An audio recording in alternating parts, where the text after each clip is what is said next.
اسرائیل کو مصر سے، تو یہ 1400 قبل مسیح کی بات ہے۔ اس کے بعد وہ آئے ہیں، تورات انہیں ملی ہے جبکہ وہ جبل طور کے پاس پڑاؤ ڈالا ہے۔ وہاں سے پھر شمال مشرق کی طرف چلے ہیں، جب کہا گیا کہ جنگ کرو، قوم نے انکار کر دیا، تو 40 برس تک کی سزا مل گئی ان کی بزدلی کی وجہ سے۔ 40 برس تک وہ اسی صحرا میں بھٹکتے پھرے۔ اسی دوران حضرت موسیٰ کا انتقال ہو گیا اور حضرت ہارون کا بھی انتقال ہو گیا۔ لیکن پھر صحرا میں جو نسل پیدا ہوئی وہ پلی بڑھی، وہ ہمت والی تھی، مشقت دیکھی ہوئی تھی اس نے پھر جنگ کی اور جہاد کیا۔ حضرت یوشع ابن نون جو خلیفہ اول تھے حضرت موسیٰ علیہ السلام کے، ان کی سرکردگی میں تو فلسطین فتح کر لیا۔ پہلا شہر جو فتح ہوا وہ اریحا یا جیریکو ہے، تو آج بھی موجود ہے وہ شہر۔ اس کے بعد انہوں نے کچھ عرصے کے اندر پورا فلسطین فتح کر لیا۔ لیکن غلطی یہ کی کہ اس میں ایک مرکزی حکومت نہیں بنائی، بہت سے 12 حکومتیں، 12 قبیلے تھے، جیسے 12 چشمے ان کو دیے گئے تھے، 12 حکومتیں بنا لی۔ پھر آپس میں لڑنے بھی لگے، طوائف الملوکی ہوئی۔ تو آس پاس کے جو مشرک اور کافر قومیں تھیں سیریا وغیرہ میں اور آس پاس اردن کے رہنے والی، انہوں نے پھر جو ہے ان کے اندر ریشہ دوانی شروع کی، اور ایک دور یہ آیا کہ اس میں ان کو بہت سے لوگوں کو اپنے گھروں سے نکال دیا گیا اور وہ لوگ بڑی زوال سے دوچار ہو گئے۔ تب انہیں ہوش آیا، انہوں نے سیموئیل نبی جو ان کے تھے ان سے کہا کہ ہمارے لیے سپہ سالار مقرر کیجئے، ایک سپہ سالار ہو تاکہ اس کے پیچھے ہم سب کے سب 12 کے 12 قبیلے جمع ہو کر جنگ کریں، تو پھر یہ کہ اپنے دشمنوں پر فتح حاصل ہو۔ یہ وقفہ تقریباً 300 برس کا ہے، جس کے بعد وہ جنگ ہوئی ہے طالوت اور جالوت کی، اور حضرت طالوت نے جالوت کو قتل کیا۔ پھر حضرت داؤد منظر پر آ گئے، پھر طالوت، حضرت داؤد اور حضرت سلیمان، یہ 3 ان کی حکومتیں ہیں تقریباً 100 برس پر پھیلی ہوئی۔ 16 برس طالوت کے، 40 برس حضرت داؤد کے، 40 برس حضرت سلیمان کے۔ یہ گویا کہ ان کی خلافت راشدہ ہے، جیسے ہمارے یہاں حضرت ابوبکر کا دور مختصر ہے، پھر حضرت عمر، پھر حضرت عثمان رضی اللہ تعالیٰ عنہم، یہ مل کر جو ہمارے ہاں بنتے ہیں 24 برس 3 خلافتوں کے، ان کے ہاں یہ 100 برس کا عرصہ ہے۔ لیکن حضرت عثمان کے بعد آپ کو معلوم ہے کہ تقسیم ہو گئی تھی مملکت، اس لیے کہ حضرت علی رضی اللہ تعالیٰ عنہ کی خلافت کو حضرت امیر معاویہ نے تسلیم نہیں کیا، تو شام اور مصر کے علاقے علیحدہ رہے۔ بالکل اسی طرح ہوا وہاں پر بھی کہ حضرت سلیمان کے بعد ان کے 2 بیٹوں میں جو مملکت تقسیم ہو گئی، ایک شمالی مملکت تھی جس کا نام اسرائیل تھا اور سامریہ اس کا دارالخلافہ تھا، ایک جنوبی تھی یہودا اور وہ اس کا جو ہے یا یروشلم اس کا دارالخلافہ۔ تو اس طریقے سے 2 ملک یہ بن گئے۔ یہ زمانہ ان کا ابھی عروج کا بہرحال ہے، کچھ کئی 100 برس ان کے عروج کے گزرے، پھر ان میں خرابیاں آئیں، پھر ان کے اندر شرک، مشرکانہ اوہام آ گئے، دنیا پرستی آ گئی، شریعت کا مذاق بنانا ہو گیا معاملہ، تو پھر ان پر زوال آیا۔ پہلا زوال جو آیا، پہلے اسیرینز نے شمالی مملکت جو تھی اسرائیل کی اس کو ختم کر دیا۔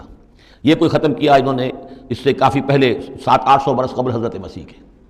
اس کے بعد جو اصل آیا ہے نبوکڈنیزر جو نمرود تھا عراق کا، اس کا حملہ ہوا 587 قبل مسیح میں، انہوں نے یروشلم کو برباد کیا، 6 لاکھ کو قتل کیا، 6 لاکھ کو قیدی بنا کے لے گیا، اور یہ کہ یروشلم میں 2 اینٹیں سلامت نہیں رہنے دیں، اور ہیکل سلیمانی کو مسمار کر دیا۔ یہ ان کا بدترین دور آیا، تقریباً 125 برس یہ کیپٹیوٹی میں رہے بیبیلونیا میں، 6 لاکھ کو ہانک کر لے گیا وہاں پر، بدترین دور۔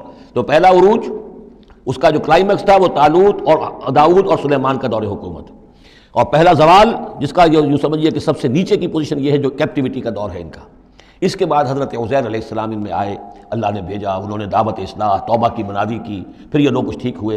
ادھر یہ کہ ایران نے حملہ کیا تھا عراق پر اور ان کو آزاد کر دیا تھا کہ جاؤ تم، یا خورس نے، ذوالقرنین نے، کہ تم جاؤ اور جا کر اپنا شہر دوبارہ آباد کر لو، تو یہ پھر آ گئے، حضرت عزیر کے ساتھ ہو کر آئے ہیں۔ تو یہ تقریباً 458 قبل مسیح میں پھر یہ دوبارہ آئے ہیں۔ تو یہ سمجھیے کہ 125 برس تک یہ جو شہر ہے اجڑا پڑا رہا ہے۔ اسی دوران میں حضرت عزیر کو اللہ تعالیٰ نے 100 برس کے لیے صلح بھی رکھا ہے، وہ موت ان پر طاری کر دی تھی جو سورہ بقرہ میں ہم پڑھ کر آئے ہیں۔ یہ سارے واقعات کو آپ یوں سمجھ لیجئے کہ یہ علیحدہ علیحدہ ٹکڑے جو ہم نے پڑھے ان کو جوڑ لیجئے۔ بہرحال پھر ان کے اندر یہ کہ ایک نیکی کی تحریک چلی، پھر ان کے اندر لوگوں نے توبہ کی، پھر اللہ نے انہیں دوبارہ ایک عروج عطا کیا، مکابی سلطنت قائم ہوئی، اور وہ جہاں تک دنیاوی حدود ہیں، زمینی حدود، وہ حضرت سلیمان کی مملکت سے بھی بڑی تھی۔ یہ ان کا دوسرا دور عروج ہے۔ لیکن پھر ان کے اندر زوال آیا، پھر خرابی آئی، پھر وہی دنیا پرستی، وہی عیاشیاں، وہی بدماشیاں، وہی مشرکانہ اوہام۔ اس کے نتیجے میں پھر ان پر جو کوڑے پڑے ہیں وہ پہلے تو پڑے ہیں یونانیوں کے ہاتھوں، سکندر مقدونی نے پہلے فتح کیا ان کو، پھر سلیوکس جو اس کا سپہ سالار تھا وہ ان پر حکمران رہا ہے۔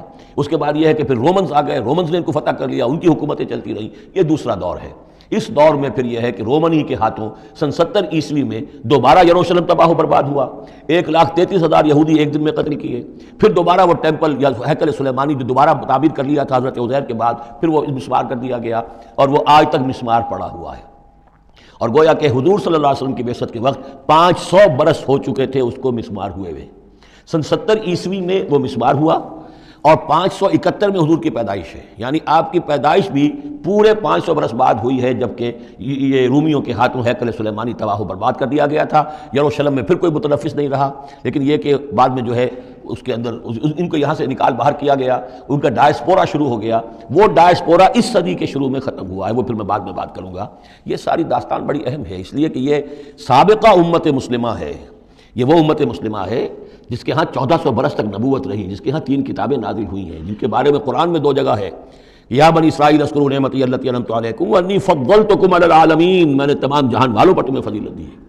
تو اسی طریقے سے پھر ان کو معزول جب کرنے کے بعد ہم سامنے آئے ہیں تو حضور نے بتایا وہی کچھ تم پر بھی ہوگا اور وہی کچھ ہم پر بھی ہوا ہے۔ ہمارا بھی پہلا عروج عربوں کی زیر قیادت تھا، پھر زوال آیا، پہلے پٹائی ہوئی کروسیڈرز کے ہاتھوں، پھر جو پٹائی ہوئی ہے، بڑی پٹائی جو ہوئی ہے وہ ہوئی ہے پھر ہلاکو اور چنگیز کے ذریعے سے، فتنہ تاتار۔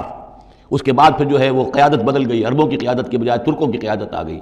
وہ وہی لوگ جنہوں نے لاکھوں کروڑوں مسلمان قتل کیے، پھر وہ ایمان لے آئے، اسلام لے آئے، انہی کے ذریعے کی مختلف حکومتیں بنی، ترکان تیموری اور ترکان صفوی اور ترکان سلجوقی اور ترکان عثمانی۔ لیکن اس کے بعد پھر ان پر بھی زوال آیا، وہ ہم نے دیکھ لیا اس صدی میں، گریٹ اوٹومان امپائر جو ہے اس صدی کے شروع میں ختم ہو گئی۔ اور ہم پر بھی جو دوسرا جو دور آیا عذاب کا، وہ یورپ کی قوموں کے ذریعے سے آیا، کہیں انگریز آ گئے، کہیں فرانسیسی آ گئے، کہیں اطالوی آ گئے، کہیں اسپینیئرز آ گئے، کہیں ڈچ آ گئے۔ تو جیسے کہ یہودیوں پر بھی دوسرا عذاب جو آیا تھا وہ گریکس اور رومنز کے ہاتھوں، اسی طریقے سے مسلمانوں پر بھی دوسرا زوال کا دور جو آیا ہے وہ یورپین کولونیل پاورز کے ہاتھوں آیا۔